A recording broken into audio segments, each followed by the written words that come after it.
প্রতি শুক্রবার বিশ্বনবীর উপরে বেশি বেশি যেন আমরা দুরূদ পড়ি। আমরা যখন বিশ্বনবীর সালাম দেই, দুরূদ পড়ি,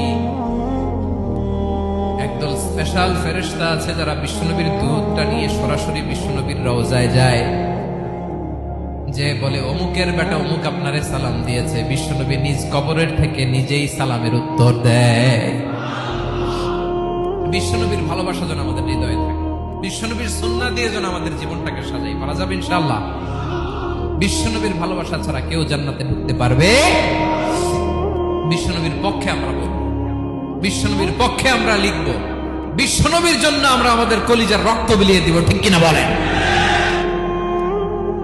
সেদিন বিশ্বনবী ছাড়া কেউ সুপারিশ করতে পারবে না। 5 নম্বর আল্লাহ বললেন, মান দাল্লাযী ইয়াশফাউ ইনদাহু ইল্লা বিইذনি, কে আছে সুপারিশ করবে আল্লাহর সামনে? আর আপনি আপনার বাবার দরবারে যে সেজদা দেন, হ্যাঁ? ইব্রাহিম আলাইহিস সালাম থারথার করে কাঁপবে আর বলবে নাফসি নাফসি, আল্লাহ আমারে বাঁচাও।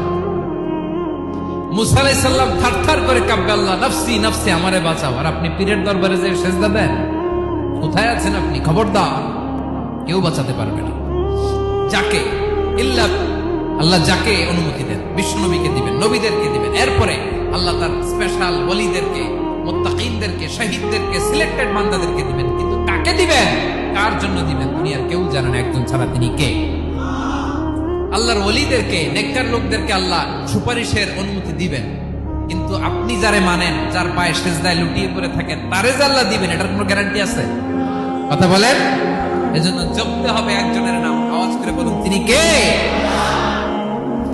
আয়াতুল কুরসির 5 নাম্বার কথা হচ্ছে, সেদিন কেউ কারো উপকারে আসবে না, সুপারিশ করার সুযোগ পাবে না, আল্লাহ যাকে অনুমতি দেয় তিনি ছাড়া।